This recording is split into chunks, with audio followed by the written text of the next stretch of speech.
Hello there, everybody. Good afternoon, good morning, good evening, whenever you're watching it. It is 13:33:33. No, was it 13? No, it was 13:13:33. That was the idea. I tried to be on time. Mr. StreamYard and the 1-1 were on time, so I have to give them credit. So credit to those. Mr. StreamYard, who is always, by the way, there is nobody who follows me more closely than Mr. StreamYard. So I have to give him props.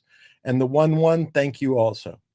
Lockup, I like that one. Lockup, I've never seen that name. Chicago Rancha, Brian Bridges, Michael Anderson, and company. Always enjoy seeing the names.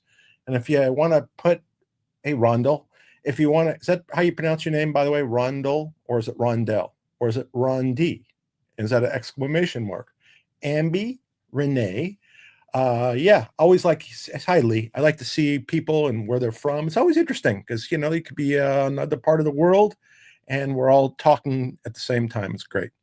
I could hear you. You're all speaking at the same time. Anyway, just saying what I wanted to do and what I'm trying to do is try to keep everybody apprised on a regular basis as to what's going on. So today is just a brief update. I always say brief, and they don't usually end up being brief because I babble on.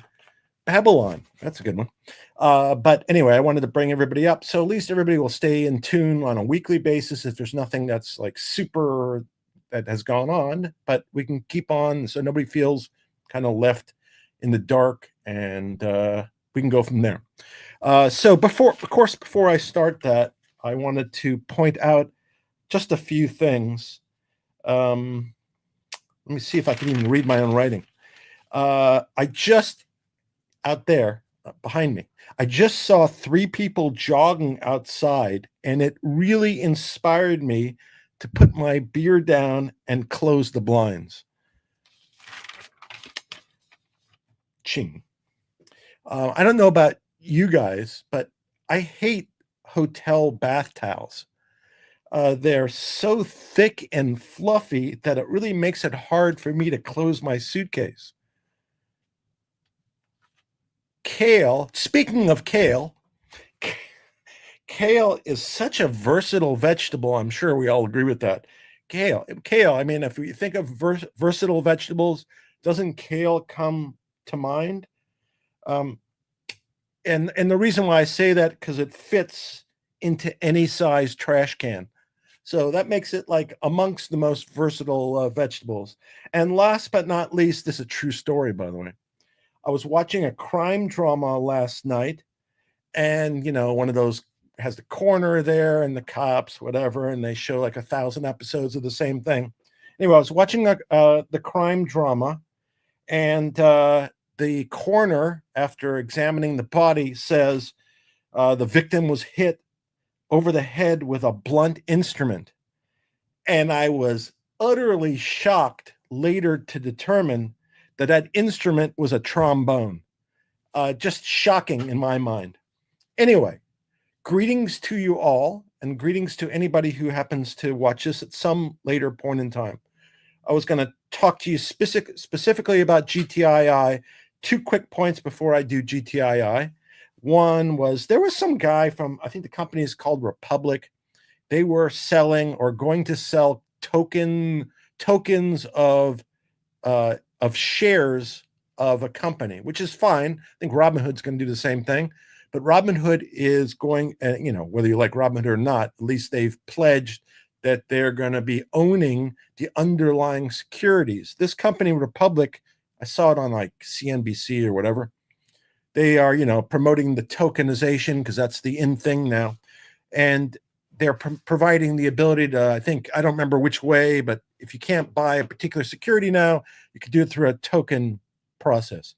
But they indicated they don't own the underlying security. So what happens, just kind of for the sake of discussion, what happens if the company goes out of business, the stock crashes, whatever? What happens to those investors who basically have a naked investment?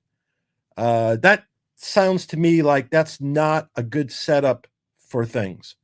So the name of the company is Republic, and if you're buying tokens, make sure so this is not legal advice, not financial advice, but for anybody out there, if you get involved in kind of the more exotic types of investments, make sure you understand that you have a collateralized investment. In other words, make sure there's something back in whatever you got, so that if something goes wrong, that you'll be able to collect your money. I did not like the Republic gentleman, and the interviewer didn't like it either. So keep that in mind. The second thing was yesterday, we hear about all these AI chat bots, whatever you've heard about, Chat GBT and Grok. I don't know why, but yesterday Grok was on an anti-Semitic tirade, I guess, referring to itself as Hitler, etc. So let's be a little bit cautious when we're dealing with AI. Even Elon said this. Elon was involved in litigation with Sam Altman, and part of the issue was that he didn't trust Altman to protect the interests of, let's say, the society against AI going bad. And I'm paraphrasing what was said. But based upon what Grok was doing yesterday, we really need to be careful and watch this stuff. We also have to watch who's programming it and watch for any bias that's inputted. And we need to have controls over these things. We all have seen the Terminator movie. We all know where it could go. And not everybody in the planet's going to be operating it for the best purposes. So, and I probably won't be around because it'll be way past my time. But for you, your kids, your grandkids, let's keep an eye on this before it gets out of control. So, wasn't planning on saying that, but I will. I just did. I think I just did. So, for those of you who listen to me, thank you. And if you have the similar concerns, then follow up on that. Don't take anything for granted. Be assertive and protect your own rights in a civil manner. All right. So GTII.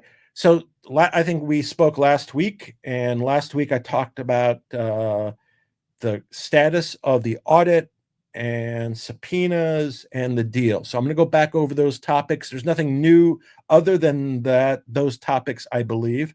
So we'll go in order. Audit. So I went back and looked at the interim receivers report. Oh, by the way, so I try to reach out, get communication with the Receivers Council. I do that on a regular basis. So that could be on a daily basis, could be multiple times on a day. I don't always tell you. I don't like put out a X tweet saying I just contacted the Receivers Council. But just imagine, whatever you hear is a fraction of the amount of contact. So I'm just going to reflect now on the last interim report that was submitted that we went over also. It was a lengthy report, well documented and prepared. Page 2 of 41 pages. And even the judge commented on that when we were there.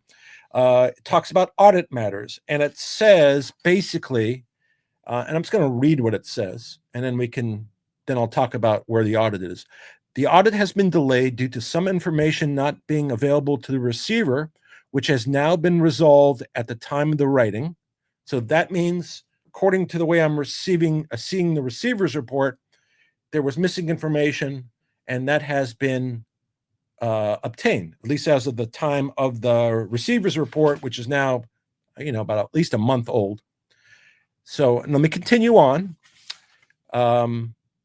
And delays in the audit firm receiving confirmation letters from counterparties, primarily counsel, including counsel GTII and individual defendants. And then it listed the 5 individual attorneys, including Alan Pollock, the last of the 5 apparently who had not complied. So since that time, and I think with the assistance of some shareholders, and I thank those who provided any assistance, the Pollock was contacted. I know I got contacted.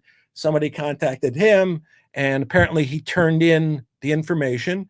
I understand that because the motion that would have sought a contempt order against him was taken off calendar for today, the 9th, because there was compliance, and there was a brief filed by the Receivers Council saying that they had provided the information, and we won't go forward with the hearings today. It's off. So Based upon my review of what the report said, it said it had received information, the information it needed, and now was just waiting for confirmation letters from counterparties. It listed specific counterparties. I have specifically asked if there's anything else that's holding it up, and I'm not aware of anything else that's holding up the audit.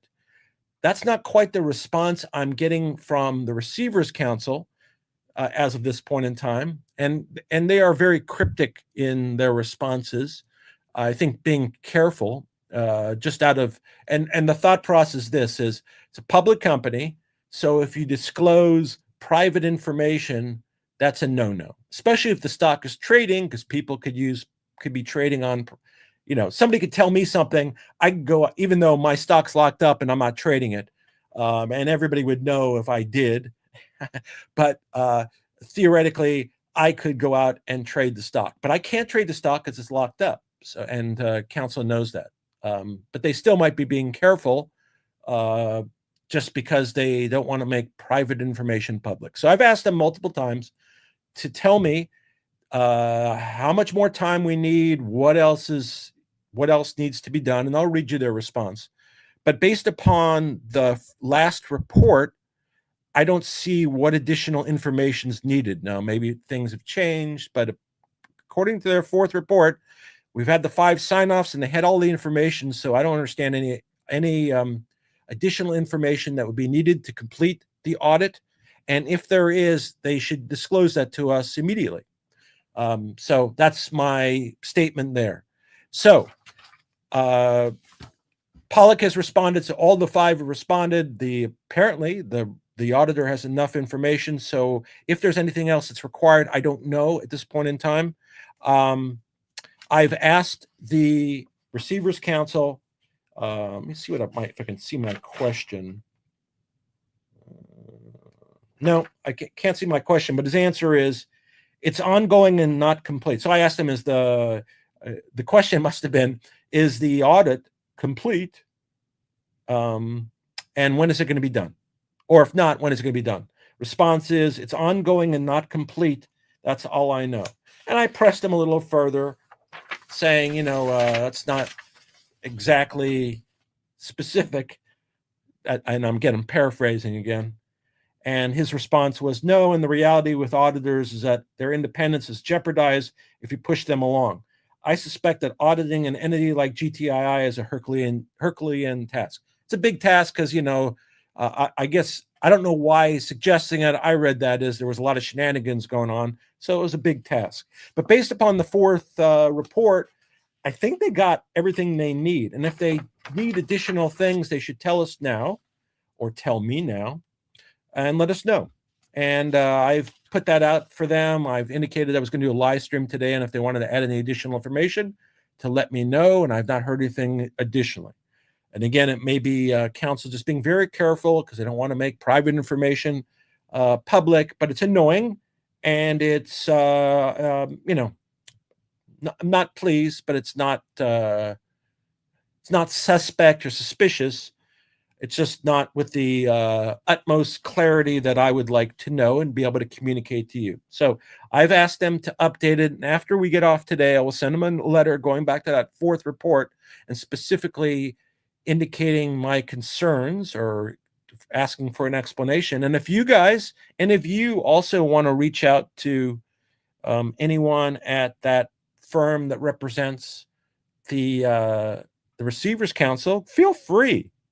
In a nice way, and don't be obnoxious, don't be abusive, don't be excessive. But if you want to reach out to, one of the council, like Mr. Siciliano or Margarita Elias, and ask them about the status of the audit and when they expect it to be done, they may give you the same response, but may also encourage them to ask the auditor. I don't understand the statement that by asking the auditor for an estimate of their completion, how that somehow would impede the progress. That doesn't make any sense to me.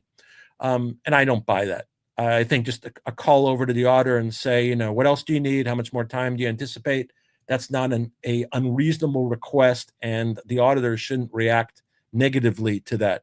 So if you want to follow up with council and and ask them nicely, or send them an email and inquire nicely, or to the receiver, asking nicely, saying, we understand that all the necessary information has been provided to the auditor. When is it going to be done? Something like that. Then great.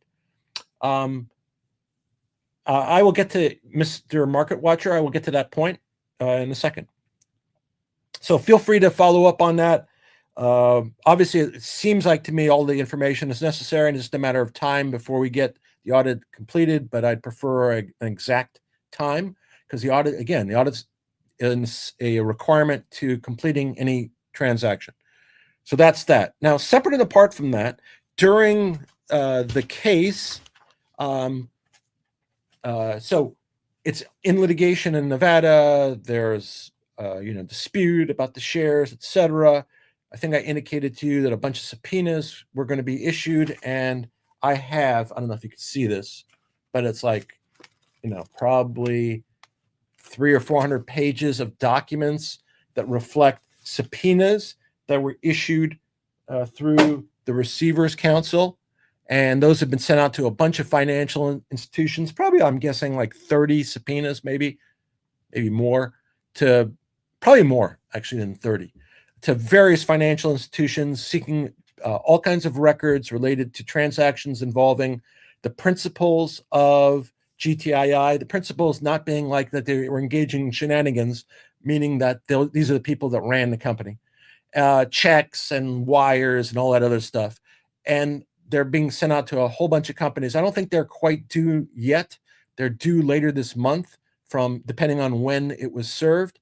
And it'll provide meaningful information, I think, for the Receivers Council to use to establish the impropriety of transactions, if it should show that as reflected in the receiver's reports. So basically, they're going to gather all this financial information. They're going to see, and I'm making up a document, but let's say there's a check for 50 grand from X to Y, and then they're going to decide, is that an appropriate transaction? And they're probably going to check in terms of the issuance of shares, et cetera, and were any services provided, and a whole bunch of things. But there's going to probably be thousands of pages of documents.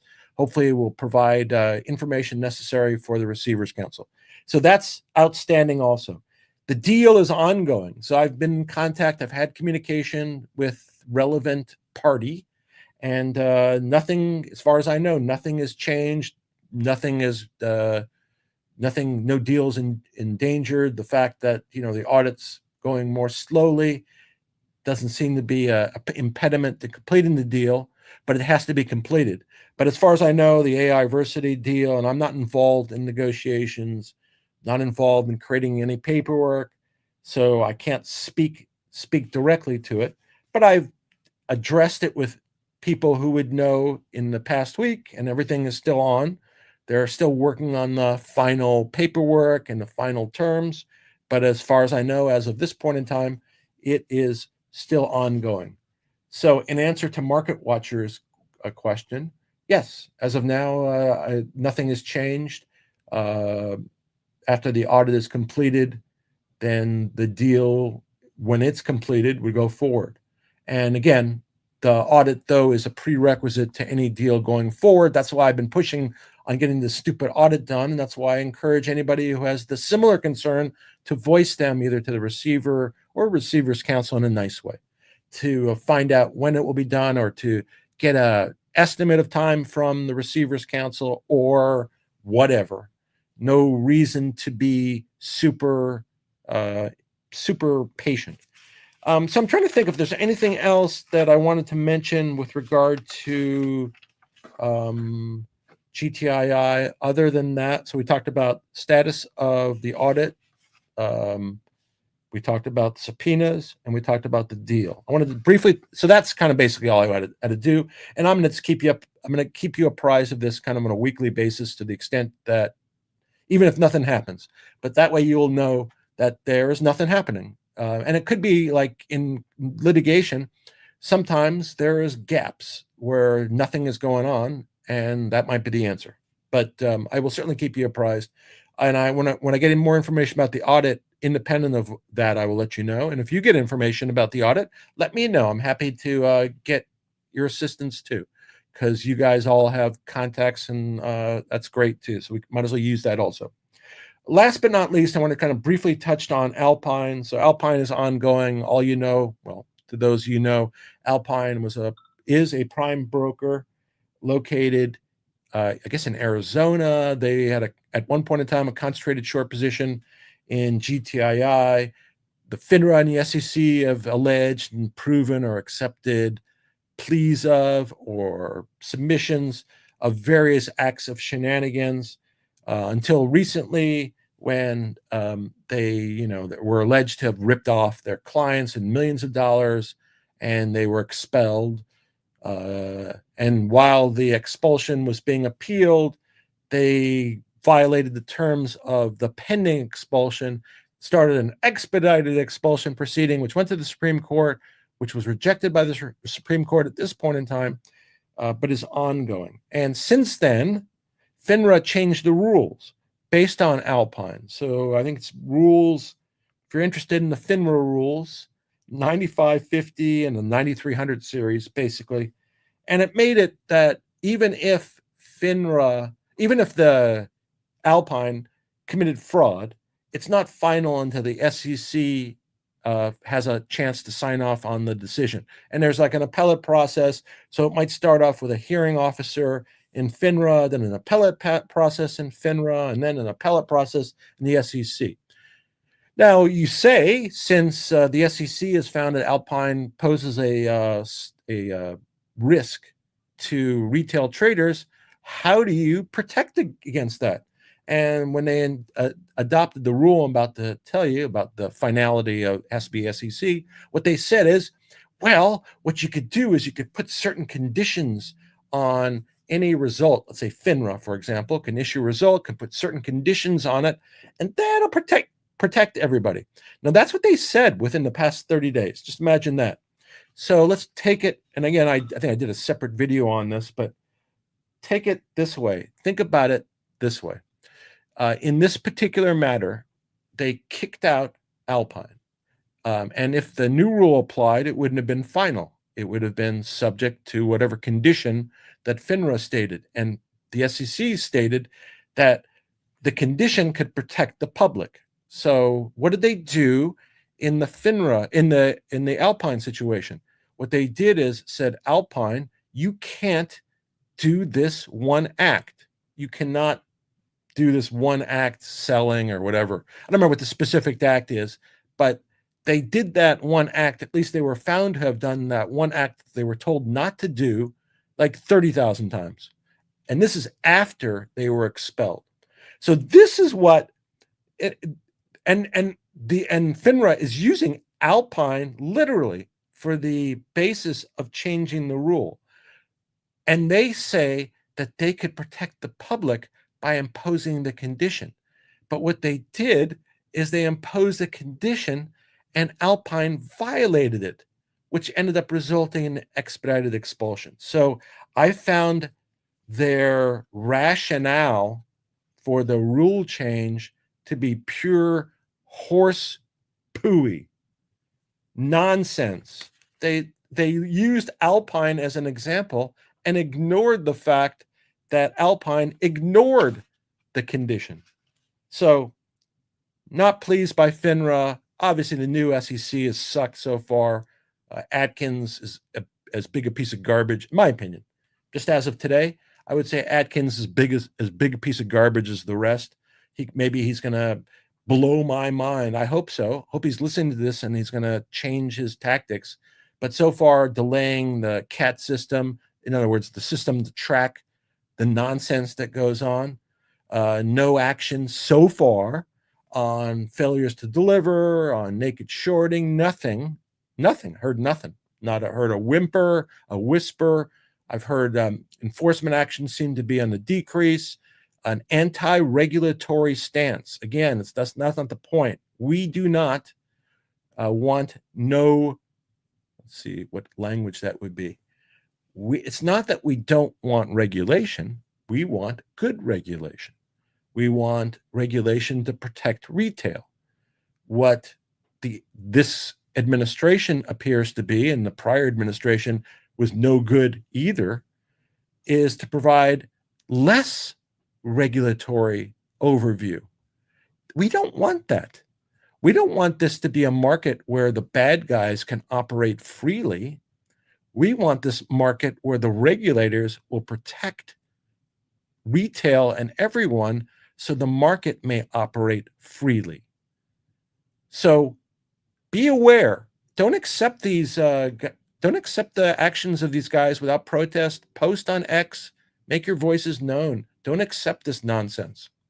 Anyway, I'm not suggesting how to vote, by the way, because I label myself as an independent. I despise both sides. I'm not a fan of either side. I'm a bigger non-fan, unfortunately, of the Supreme Court ruling that permitted unlimited spending on campaigns, because I think that's the biggest problem. Is that I don't know why I got here, but I think the biggest problem is that campaigns can be funded with unlimited dollars and for unlimited amount of time. And obviously dollars have influence. I don't think it goes for our benefit. If I had a choice, I would limit the amount of money that could be spent. And if I couldn't do that, because that's a First Amendment question, apparently, if I couldn't do that, I would limit the length of campaigns. I think you might be able to do that. So, it's harder to spend $1 billion in 90 days as opposed to 9 months. And I think for all of us during election season, I don't think we need 2 years of election season.